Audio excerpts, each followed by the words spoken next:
America में immigration पर फिर से सियासत गर्मा गई है और इस बार सीधा असर पड़ने वाला है उन हजारों परिवारों पर जो अब डिपोर्टेशन के डर में जी रहे हैं। अमेरिका की सुप्रीम कोर्ट ने ट्रंप एडमिनिस्ट्रेशन को बड़ी इजाजत दी है, जिससे अब वेनेजुएला, क्यूबा, हेती और निकारागुआ के प्रवासियों को निकाला जा सकता है। नमस्कार, मैं हूं आपके साथ प्रेरणा कौशिक और आप देख रहे हैं एनबीटी इंटरनेशनल। अमेरिका की सुप्रीम कोर्ट ने शुक्रवार को एक बड़ा फैसला सुनाते हुए डोनाल्ड ट्रंप के उस कदम को मंजूरी दे दी है जिसमें वो 5 लाख से ज्यादा इमिग्रेंट्स का इमिग्रेशन पैरोल खत्म करना चाहते हैं। आपको बता दें, ये लोग अमेरिका में टेम्पररी ह्यूमैनिटेरियन पैरोल पर रह रहे थे, जो कि राष्ट्रपति जो बाइडेन ने अपने कार्यकाल में शुरू किया था। ये एक ऐसा प्रोग्राम था जिससे सुरक्षा जांच के बाद लोगों को अमेरिका में 2 साल तक रहने और काम करने की परमिशन दी जाती थी। लेकिन डोनाल्ड ट्रंप अपने पहले ही दिन यानी कि 20 जनवरी को एक एग्जीक्यूटिव ऑर्डर लाकर इस पैरोल प्रोग्राम को खत्म करने की अनाउंसमेंट कर चुके हैं। मार्च में होमलैंड सिक्योरिटी ने इसे ऑफिशियली टर्मिनेट कर दिया। आपको बता दें, इसका असर सीधा कौन सी कंट्री के लोगों पर पड़ने वाला है। आपको बता दें, वेनेजुएला, क्यूबा, हेती और निकारागुआ से आए करीबन 5,32,000 लोग अब सीधे एक्सपीडिटेड रिमूवल यानी कि फास्ट ट्रैक डिपोर्टेशन के जोन में आ गए हैं। यानी अब उन्हें बिना लंबी कानूनी प्रक्रिया के सीधा उनके देश भेजा जा सकता है। तो इस पर कोर्ट का आखिर क्या रिएक्शन है? दरअसल बॉस्टन की फेडरल जज इंदिरा तलवानी ने अप्रैल में कहा था कि इस पैरोल को ऐसे एक झटके में खत्म किया नहीं जा सकता। हर केस को अलग अलग रिव्यू करना होगा, लेकिन अब सुप्रीम कोर्ट ने उस फैसले को होल्ड पर डाल दिया है। डोनाल्ड ट्रंप एडमिनिस्ट्रेशन ने कहा है कि ये पैरोल प्रोग्राम अवैध प्रवेश को बढ़ावा देते हैं और इमिग्रेशन कंट्रोल को नुकसान पहुंचाते हैं। तो वहीं जिन इमिग्रेंट्स का पैरोल रद्द हो रहा है, उन्हें कोर्ट में कहा गया है कि अगर उन्हें उनके देश में वापस भेजा गया तो उन्हें खतरा, उत्पीड़न या मौत तक का सामना करना पड़ सकता है। उन्होंने ये भी बताया कि असाइलम और दूसरे रिलीफ्स के उनके एप्लीकेशन फिलहाल सरकार ने रोक रखी है, जिससे उनकी दिक्कत और भी ज्यादा बढ़ गई है। तो अब बड़ा सवाल ये उठता है कि क्या इंसानियत के नाम पर दी गई छूट राजनीति की भेंट चढ़ेगी?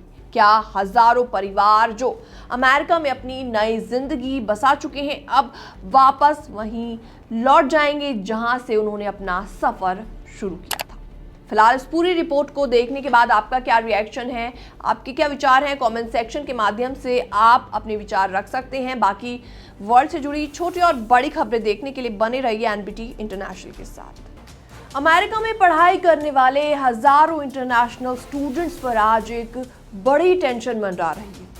ओपीटी पर रह रहे कई छात्रों को आइस ने वार्निंग लेटर्स भी भेजे हैं, जिनमें साफ साफ कहा गया है कि या तो अपनी नौकरी का सबूत दो या फिर सर्विस रिकॉर्ड टर्मिनेट करके आपको रिपोर्ट कर दिया जाएगा।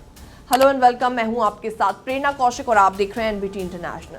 ये चेतावनी भरे लेटर्स अमेरिका की इमिग्रेशन एंड कस्टम एनफोर्समेंट यानी आइस की तरफ से भेजे गए हैं और इसका सबसे बड़ा असर इंडियन स्टूडेंट्स पर पड़ा है। 2022 से 23 के ओपन डोर्स रिपोर्ट के मुताबिक अमेरिका में करीबन 2.7 लाख इंडियन स्टूडेंट्स हैं और इनमें से लगभग 69,000 ओपीटी पर हैं, यानी पढ़ाई के बाद ट्रेनिंग या जॉब एक्सपीरियंस वहां पर वो ले रही हैं।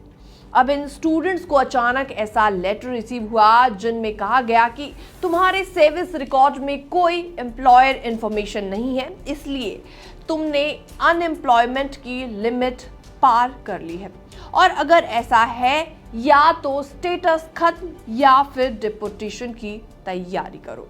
तो ऐसे में क्या है इसका असली कारण, इसके बारे में आपको बताते हैं। दरअसल ओपीटी नियम ये कहते हैं कि छात्र 12 महीने की ओपीटी अवधि से ज्यादा 90 दिन बेरोजगार रह सकते हैं। स्टेम ओपीटी वालों को एक्स्ट्रा 60 डेज मिलते हैं। अगर कोई स्टूडेंट नौकरी बदलता या नौकरी छोड़ता है या फिर न्यू लोकेशन पर शिफ्ट होता है तो उसे 10 दिन के अंदर अंदर सेविस पोर्टल पर एम्प्लॉयर की जानकारी अपडेट करनी होती है। लेकिन कई स्टूडेंट्स या तो ये अपडेट टाइम पर नहीं करते या कभी कभी डीएसओ यानी कि स्कूल की गलती से डिटेल लेट अपडेट होती है। अब आईएएस इन्हीं बातों पर सख्ती दिखा रहा है और बोल रहा है कि सर्विस में एम्प्लॉयर इंफॉर्मेशन मिसिंग है या तो तुम आउट ऑफ स्टेटस हो। तो ऐसे में क्या कहते हैं वकील और एक्सपर्ट्स इस पूरे मुद्दे पर? दरअसल इमिग्रेशन वकील स्नेहल बत्रा का इस पर रिएक्शन आया और उन्होंने कहा कि पहले ऐसे मामलों में वार्निंग देकर मौका दिया जाता था, लेकिन अब सीधे सर्विस टर्मिनेट करने की धमकी दी जा रही है। यानी जो छात्र 90 दिनों से ज्यादा बिना नौकरी के हैं या जिनका इंफॉर्मेशन अपडेट नहीं हुआ है, उन्हें तुरंत कार्रवाई का सामना करना पड़ सकता है। और हैरानी की बात इसमें यह है कि ये लेटर्स वही भाषा इस्तेमाल कर रहे हैं जैसी 2020 में ट्रंप एडमिनिस्ट्रेशन के समय इस्तेमाल हुई थी। यानी ट्रंप स्टाइल एनफोर्समेंट की वापसी अब दिखाई दे रही है। डीएसओ और कॉलेज भी ऐसे में दबाव में है। जी हाँ, पहले कंप्लायंस का काम डीएसओ यानी कि डेजिग्नेटेड स्कूल ऑफिशियल संभालते थे, लेकिन अब यूएससीआईएस और आईएएस खुद जाकर ऐसे केसेस ढूंढ रहे हैं और रिकॉर्ड्स टर्मिनेट कर रहे हैं। ऐसे में कभी कभी गलती डीएसओस की भी होती है, लेकिन उसका खामियाजा स्टूडेंट्स को भुगतना पड़ रहा है। तो ऐसे में अब स्टूडेंट्स को क्या कुछ करना चाहिए सेफ रहने के लिए? ऐसे में नाफसा और कई लॉ फर्म्स ने एडवाइस दिया है कि सर्विस में एम्प्लॉयर डिटेल्स हर हाल में 10 दिनों के अंदर अंदर अपडेट करें। अगर अनएम्प्लॉयमेंट लिमिट के करीब है तो नया प्रोग्राम शुरू करें, देश छोड़कर वापस चले जाएं या B2 टूरिस्ट वीजा जैसी दूसरे ऑप्शंस पर भी विचार विमर्श करें। सभी नौकरी के रिकॉर्ड्स लिखित रूप में संभाल कर रखें, जैसे एम्प्लॉयर का नाम, जॉब टाइटल, डेट्स, सुपरवाइजर का नाम वगैरह वगैरह। ये बाद में स्टेटस चेंज या वीजा रिन्यूअल में काफी ज्यादा काम आते हैं। ओपीटी रूल पहले भी थे, लेकिन अब उन पर ट्रंप स्टाइल सख्ती लौट कर आ गई है। भारतीय स्टूडेंट्स को खास सावधानी बरतने की जरूरत है, क्योंकि अब एक छोटी सी चूक भी अमेरिका से आपको बाहर भेज सकती है। फिलहाल इस रिपोर्ट में इतना ही। बाकी वर्ल्ड से जुड़ी छोटी और बड़ी खबरें देखने के लिए बने रहिए एनबीटी इंटरनेशनल के साथ।